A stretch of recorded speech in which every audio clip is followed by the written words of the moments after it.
ఏమైనా ఉంటాయి. 7 పాయింట్స్ చెప్పుకున్నాం. Very good.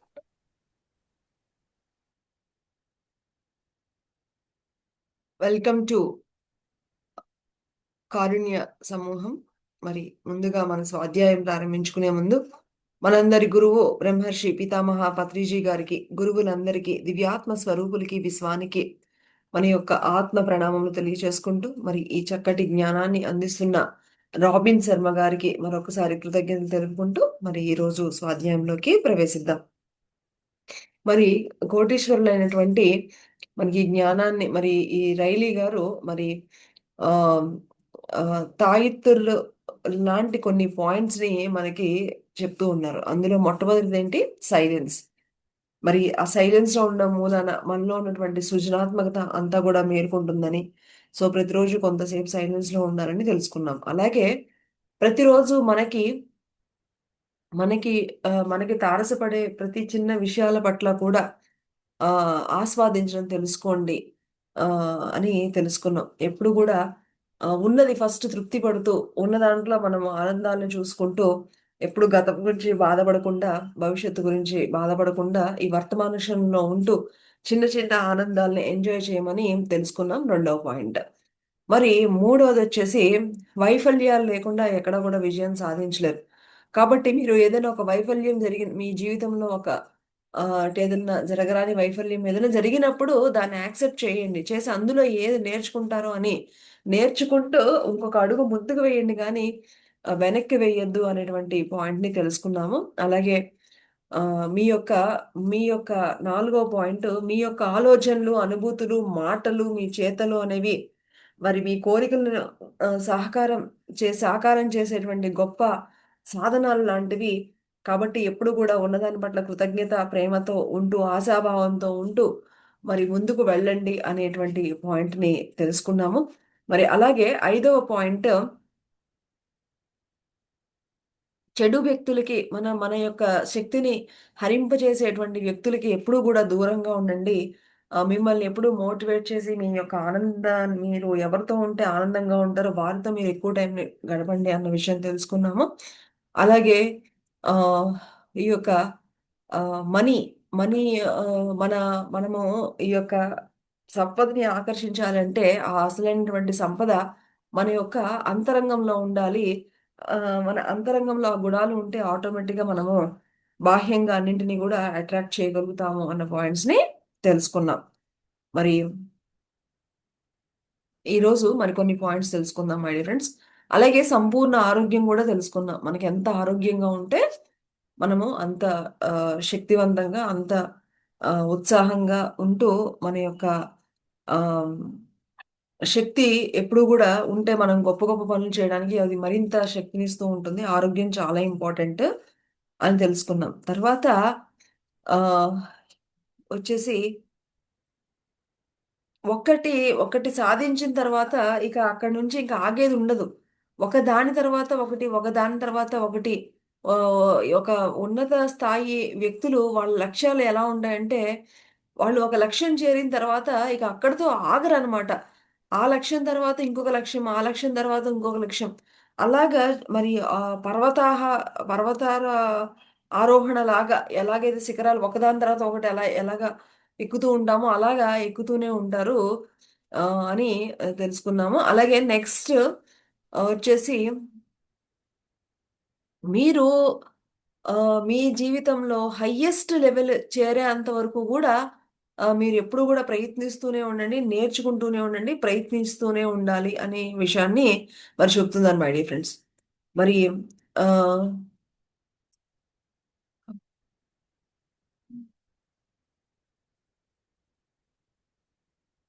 మీరు కలగన్న కారు కొన్నారు అనుకోండి, మీకు చాలా ఇక ఒకానొక ఆనందం అనేది వస్తుంది. తర్వాత దాని తర్వాత ఇంకొకటి ఏదో అనుకుంటారు.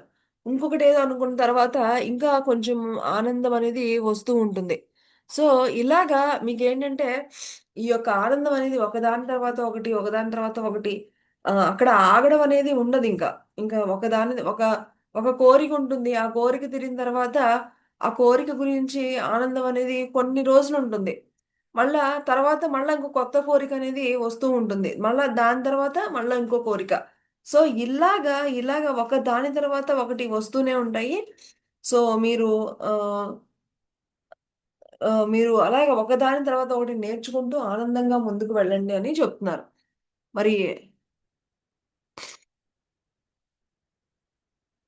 మన యొక్క జీవితంలో మన యొక్క వ్యక్తిగత స్థాయిని మనం ఎప్పుడూ కూడా పెంచుకుంటూనే ఉండాలి అని చెప్తుందనమాట. గొప్పవాళ్ళు ఎప్పుడు కూడా ఒక నెల తర్వాత ఒక క్వార్టర్ తర్వాత హాఫ్ ఇయర్లీ తర్వాత ఇయర్ ఇలాగా ప్రతి రోజు కూడా ఒక దాని తర్వాత ఒకటి వాళ్ళు ఇంప్రూవ్మెంట్ కోసము వాళ్ళు ఎప్పుడు కూడా ప్రయత్నిస్తూనే ఉంటారు. అని మరి మనం కూడా మరి మిమ్మల్ని మోటివేట్ చేసుకున్నటువంటి గొప్ప గొప్ప పుస్తకాలు చదవండి. అలాగే మీకు కావాల్సినవన్నీ చిన్న చిన్న కోరికలు ఏవైతే ఉన్నాయో పెద్ద పెద్ద రెస్టారెంట్‌లో మీకేదైనా మంచి ఫుడ్ తినాలనుకుంటే చక్కగా వెళ్లి తినండి. ఆ! అని సో, మీరు ఆహ్, ప్రతిరోజు ఆనందం కలిగించేటువంటి సంగీతం వినండి. మీకు కావాల్సినటువంటి ప్రదర్శనలు ఏమైనా ఉంటే గనక వెళ్ళండి. మీరు అంటే మీకు ఏదైతే ఇష్టమో, ఏదైతే మీకు ఆనందాన్నిస్తాయో అవి చేయండి అని చెప్తుందనమాట. ఇక ఏమని చెప్తున్నారంటే, తొమ్మిదవ పాయింటొచ్చేసి గాఢ ప్రేమ ఆహ్, ఆనందాన్ని కలిగిస్తుంది అని చెప్తున్నారు. కాబట్టి ఎక్కువ మనుషులతో ప్రేమగా ఉండడం నేర్చుకోండి అని చెప్తున్నారు. మరి ఇవి ఎక్కడ మరి ప్రతి ఒక్కరితోనూ ప్రేమగా ఉంటూ, దయ చూపుతూ వెళ్తే ఇంకా ఎంతో అద్భుతంగా ఉంటుంది. అది ఎంతో ఆనందాన్నిస్తూ ఉంటుంది అని చెప్తున్నారు.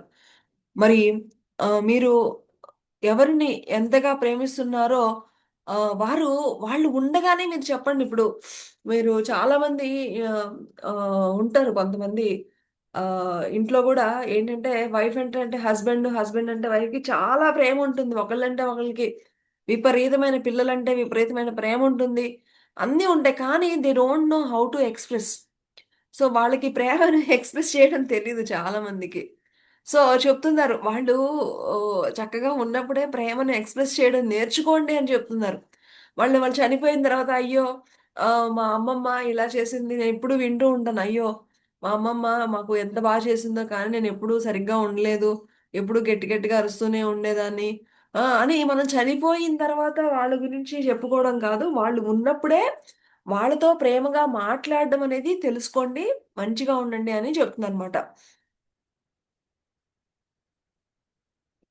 మరి సో, కాబట్టి మనందరం గూడా ఏదో ఒక రోజు ఈ బాడీనైతే వెకేట్ చేసి వెళ్ళాల్సిందే అందరం గూడా. సో, ఉన్నంతలో మీరు ప్రతి ఒక్కరి పట్ల ప్రేమను పంచడం నేర్చుకోండి అని చెప్తుందనమాట. మరి మన లోపల ఎంతో ప్రేముంటుంది. కానీ చెప్పలేము అనుకున్నామనుకోండి, అవే మనకి సంకెళ్ళయిపోతాయట. అందుకని మీ లోపల ఏదైనా ప్రేముంటే వెంటనే ఎక్స్‌ప్రెస్ చేసేయండి అని చెప్తున్నారు. హ్మ్. అలాగే నెక్స్ట్ పదోదొచ్చేసి, ఈ భూతల స్వర్గము అనేది ఒకానొక స్థలం కాదు. అది ఒకానొక మరి స్థితి అని చెప్తున్నారు. మరి ఆశ్చర్య అద్భుతాలలో నిత్యము పయనించి సాహసం చేయండి అని చెప్తున్నారు. ఆనందానికి మూలము ఆశ్చర్యము. మీ మీదను సానపెట్టడంలో కీలకమైన నైపుణ్యము గొప్ప గొప్ప స్త్రీ పురుషులు అందరూ ప్రతిరోజు మరి ఇంద్రజాలంలోకి ఎలాగా ప్రవేశించాలనేది నేర్చుకున్నారు అని చెబుతున్నారు. సో, అమరులైనటువంటి తత్వవేత్తలు, మర్మయోగులు వీళ్ళందరూ గూడా వాళ్ళ యొక్క హృదయాన్ని చక్కగా శుద్ధి చేసుకొని, ఆరోగ్యాన్ని చక్కగా పొంది, ఆత్మతత్వాన్ని మెరుగుపరుచుకుంటూ చక్కటి మరి వాళ్ళందరూ కూడా ఆ విధంగానే వాళ్ళు ముందుకు వెళ్లారు అని చెప్తున్నారనమాట. కాబట్టి మీ పట్ల మీకు మీరు ఫస్టు మీ పట్ల మీరు మిమ్మల్ని ప్రేమించుకోవడం తెలుసుకోండి. ఒక్క నిమిషం. సో, ఈ విధంగా మరి ఆహ్,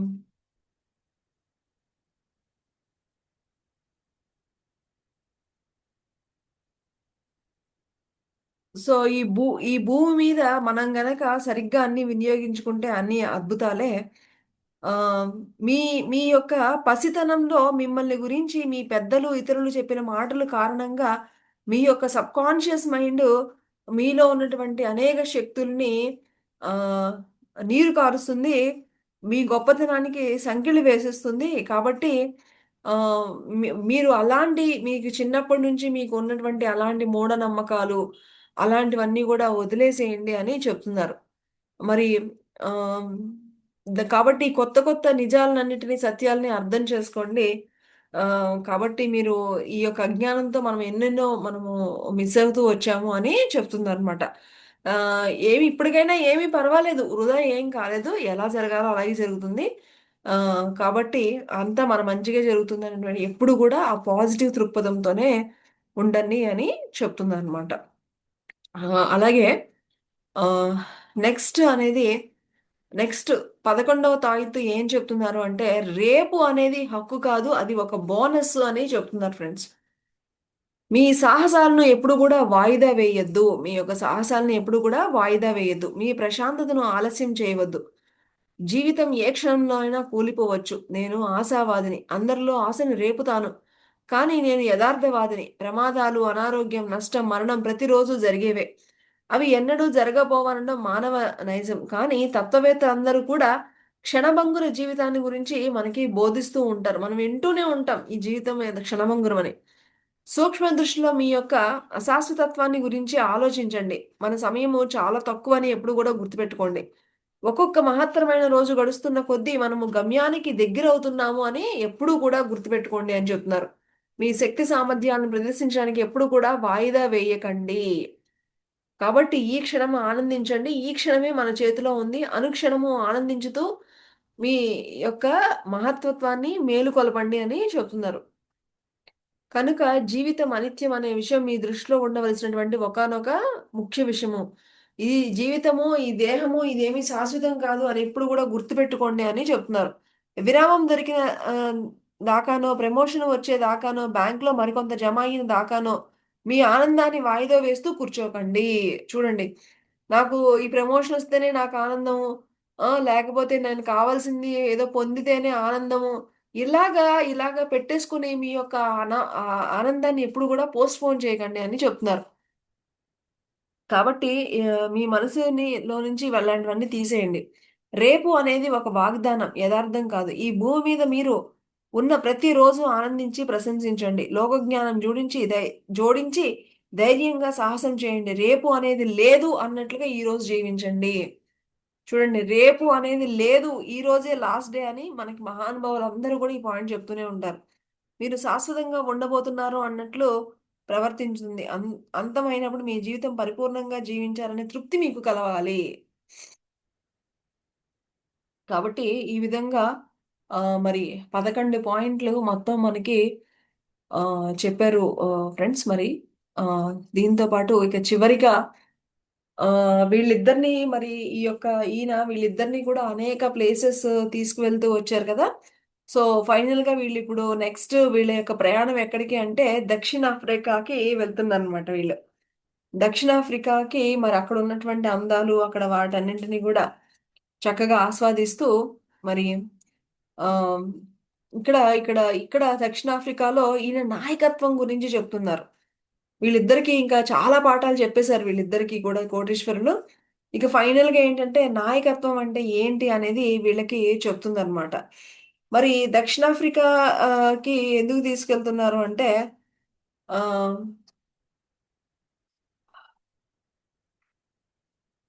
ఆయన ఏదైనా ఒక విషయం చెప్పేటప్పుడు ప్రతి చోట కూడా ఆయన దానికి సంబంధించిన ఏదో ఒక స్పెషల్‌గా అన్నీ అరేంజ్ చేసి మరి ఆహ్, ఆ ప్రదేశాన్ని తీసుకెళ్ళి దానికి సంబంధించినటువంటి టాపిక్ గురించి చెప్పడం అనేది మనం చూస్తూ ఉన్నాం. ఈ పుస్తకం ఫస్ట్ నుంచి గూడా ఇందులో.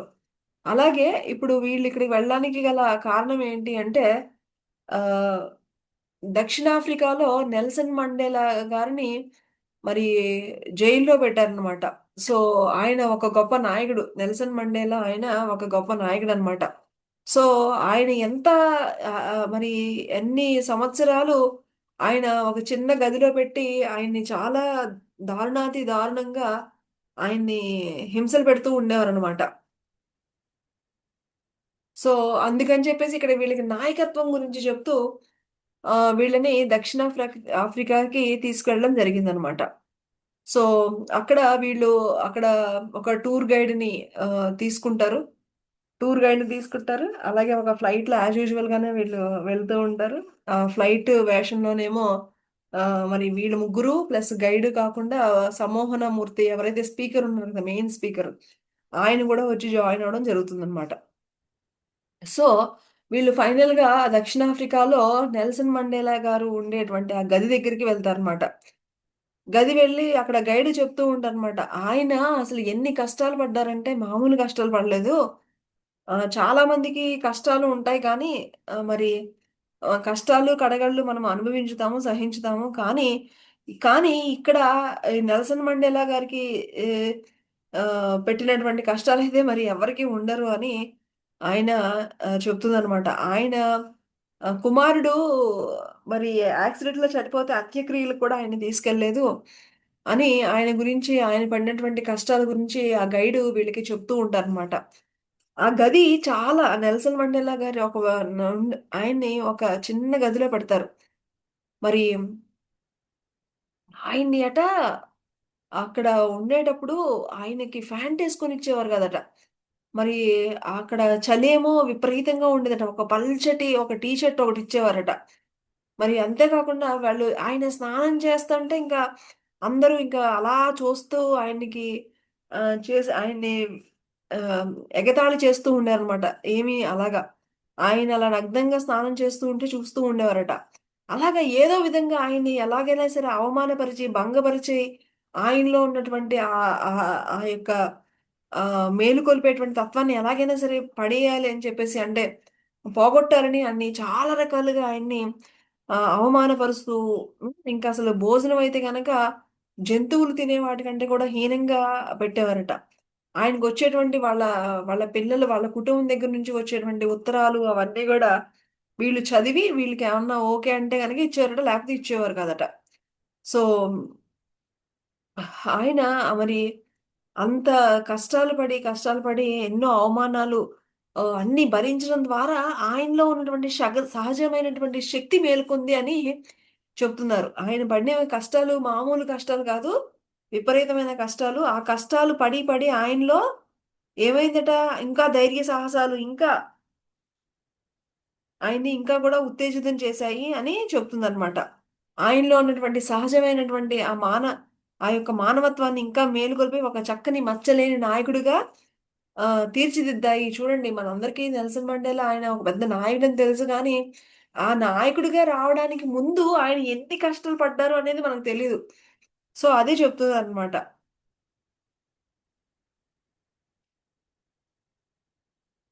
ఆ!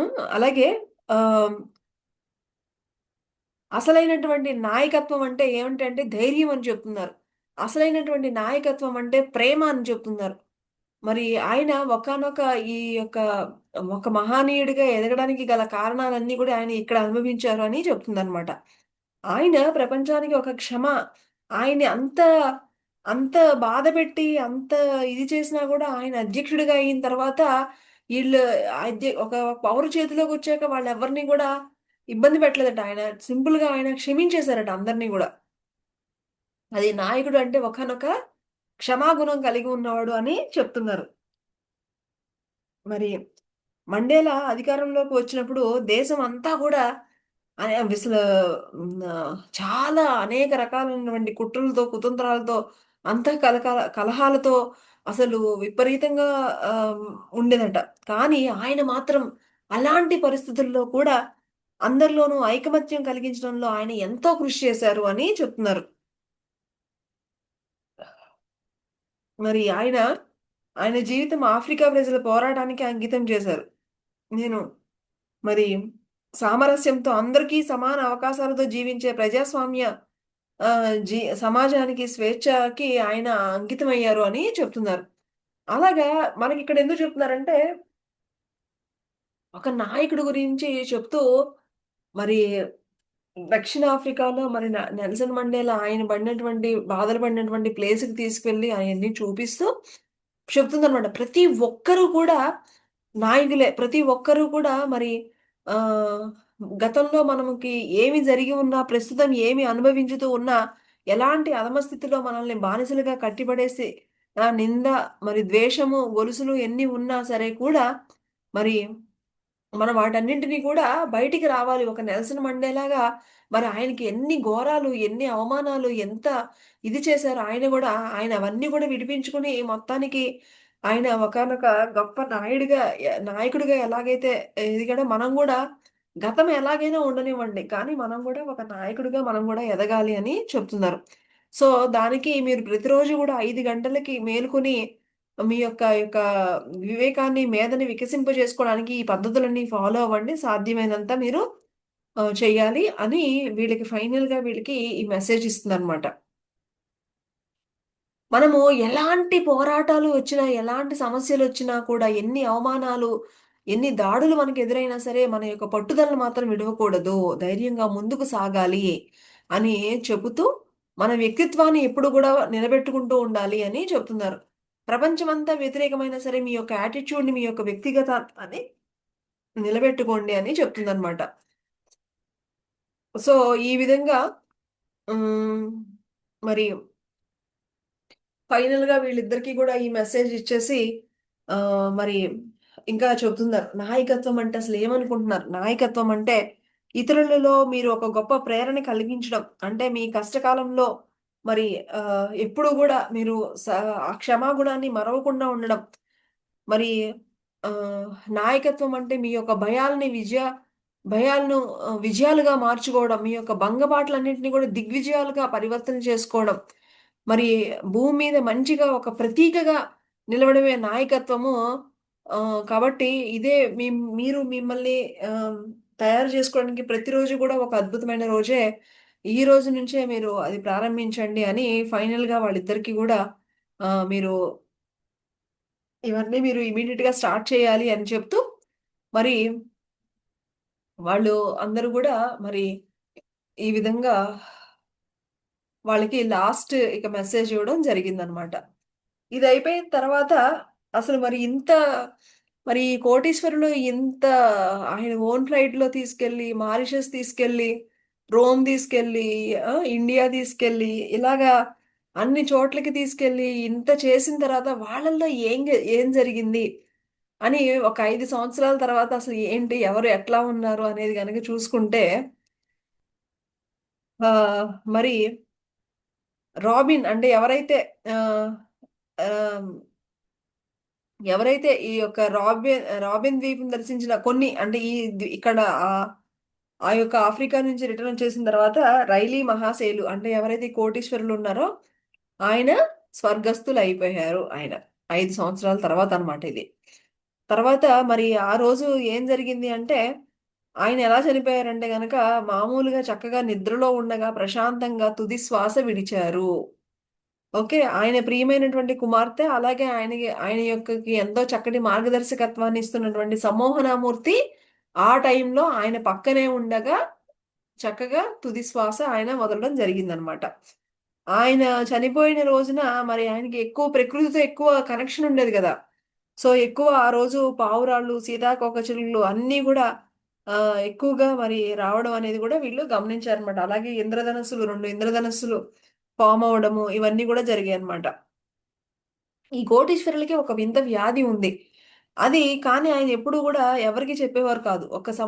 ఈయన యొక్క మార్గదర్శకులైన ఆ సమ్మోహన మూర్తికి మాత్రమే ఆయనకి చెప్పేవారనమాట. ఎప్పుడు గూడా ఎందుకంటే వ్యాధి గురించి మన యొక్క ఆహ్, ఈయనకి గైడెన్స్ ఇచ్చేటువంటి ఆయనకి మాత్రమే ఆయన యొక్క కష్టాల గురించి చెప్పేవారు గానీ, అది ఆయన యొక్క బాధ గురించి ఇంకెవరికీ గూడా ఆయన చెప్పలేదనమాట.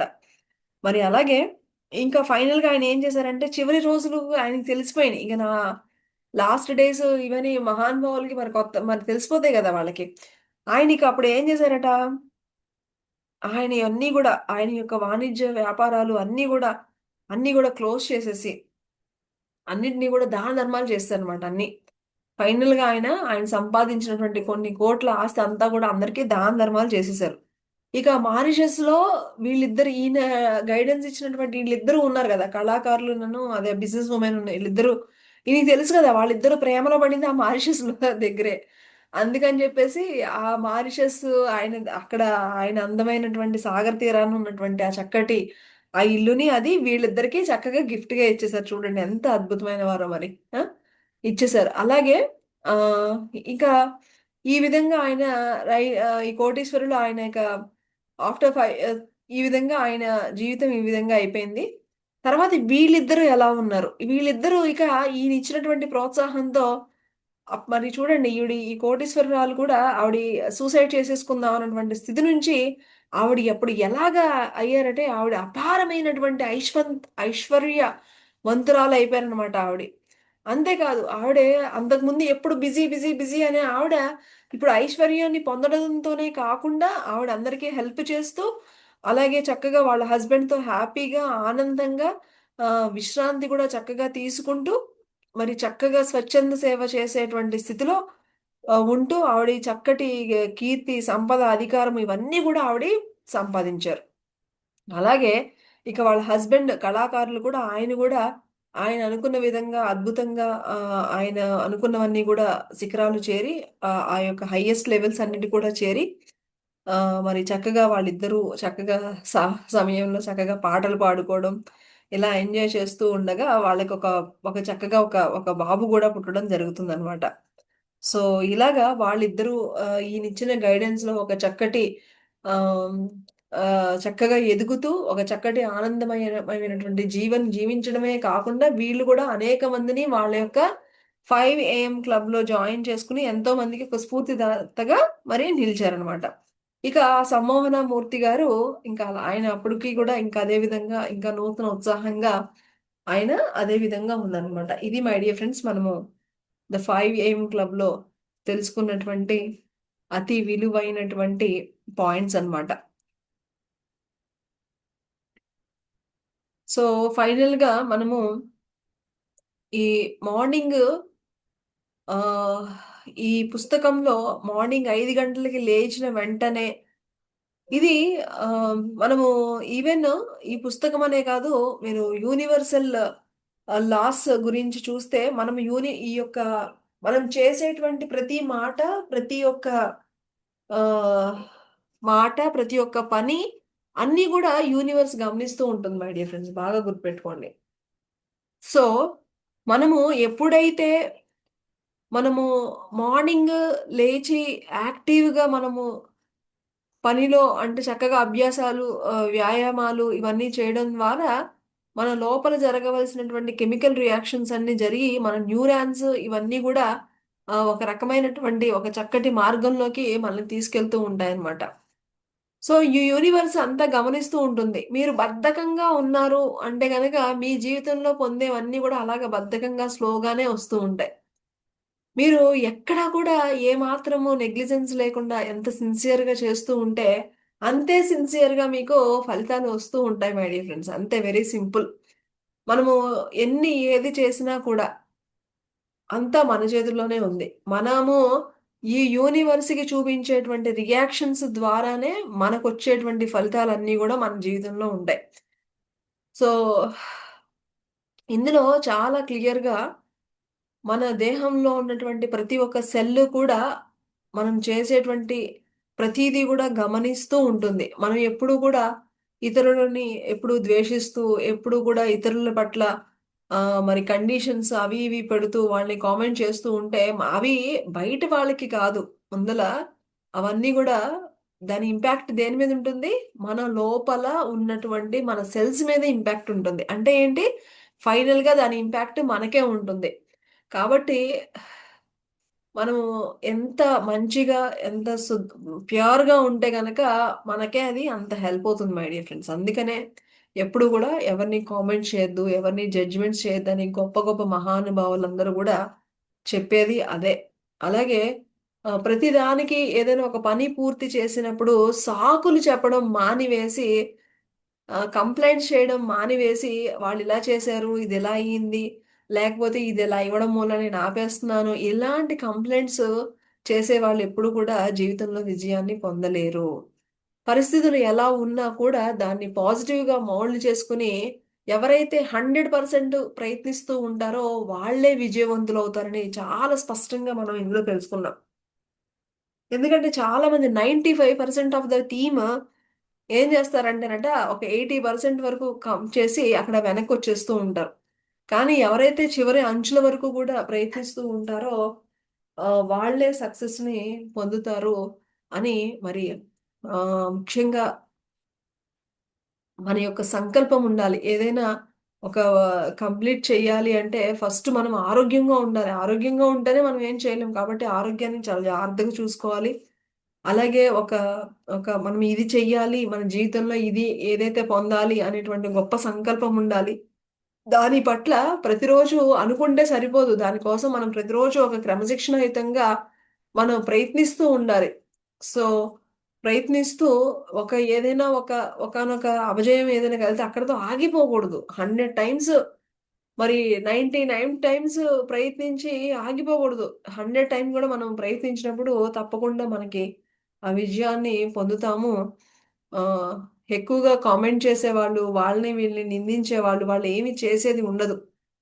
వాళ్ళేమీ చేయరు. ప్లస్ వేరే వాళ్ళని నిర్జీవం చేసేస్తూ ఉంటారు. కాబట్టి మనం అలాంటి వాళ్ళకేంటంటే ఎప్పుడు కూడా దూరంగా ఉంటూ, ఎప్పుడు మనకి ఎవరైతే మోటివేట్ చేస్తూ ఉంటారో, ఎవరైతే మనకి ఎంకరేజ్‌మెంట్ ఇస్తూ ఉంటారో, ఎవరితో ఉంటే మనం ప్రేమగా ఉంటామో, ఆనందంగా ఉంటామో, ఎప్పుడు కూడా అలాంటి ఒక సిట్యుయేషన్స్‌ని మనం ఎప్పుడు కూడా మనమే క్రియేట్ చేసుకోవాలి అని కూడా చాలా చక్కగా తెలుసుకున్నాం మై డియర్ ఫ్రెండ్స్. మరి ప్రతిరోజు కూడా ఈ భూమి అనేది ఒకానొక మరి అది స్వర్గమా, నరకమా అనేది అది ఉండేటువంటి ఆహ్, మన యొక్క స్థితి బట్టి మన యొక్క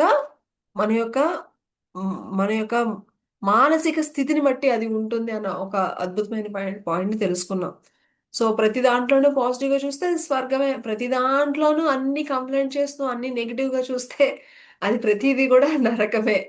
సో, అది ఒకానొక స్టేట్ అని చెప్పేసి కూడా తెలుసుకున్నాం. మనకి ఎవరైతే ప్రేమగా ఫస్ట్ ఎవరిని వాళ్ళు ప్రేమించుకోండి. ఫస్ట్ బాగా ఎవరిని వాళ్ళు ప్రేమించుకోండి. ప్రేమించుకోవడం అంటే ఏంటి? ప్రేమించుకోవడం అంటే కేవలము మనం తీసుకునేటువంటి మంచి ఆహారం ఇవ్వడమే కాదు. మనము ఇచ్చిన మాట మీద నిలబడగలగడము. ఆ! మనం అనుకున్నవి అనుకున్నట్లుగా చేయడము అనేది అది మనకి మనం ఇచ్చుకునేటువంటి రెస్పెక్ట్ అన్నమాట. సో, ఎవరైతే ఫస్ట్ ఎవరికి వాళ్ళని ప్రేమగా చూసుకుంటారో, ఎవరికి వాళ్ళు గౌరవంగా చూసుకుంటారో, వాళ్ళే ఇతరులకి గూడా ప్రేమను పంచగలుగుతారు. గౌరవాన్ని ఇవ్వగలుగుతూ ఉంటారు. ఎవరి లోపలైతే ఎక్కువ బాధ ఉంటుందో, ఎవరి లోపల ఎక్కువ ఉంటుందో వాళ్ళే ఎదుటివారిని ఎప్పుడు గూడా బాధపడడానికి ప్రయత్నిస్తూ ఉంటారు. ఇలాంటి ఎన్నో రహస్యాలని మనం తెలుసుకున్నాము. మనకి ఏది కావాలంటే అది ఇవ్వడమే ముందు మనం నేర్చుకోవాలి. అప్పుడు ఆటోమేటిక్‌గా ఆ ఫ్లో అనేది మనము అట్రాక్ట్ అవుతాం అన్నది మరొక్కసారి ఈ పాయింట్‌ని మరలా ఒకసారి మనం తెలుసుకున్నాం మై డియర్ ఫ్రెండ్స్. సో, డెఫినిట్‌గా ఈ యొక్క చక్కటి గ్రంథరాజంలో నుంచి ఈ పాయింట్స్ అన్నీ గూడా మనల్నందరినీ మన యొక్క ఆలోచన శక్తిని మరింత మెరుగుపరుస్తూ మనందరం మరి ఇంకొక ఒక అడుగు ముందుకు వేశామని అనుకుంటూ మరి ఇలాంటి అద్భుతమైనటువంటి జ్ఞానాన్ని అందించిన రాబిన్ శర్మ గారికి కృతజ్ఞతలు తెలుపుకుంటూ తిరిగి రేపటి స్వాధ్యాయంలో కలుసుకుందాం. Thank you.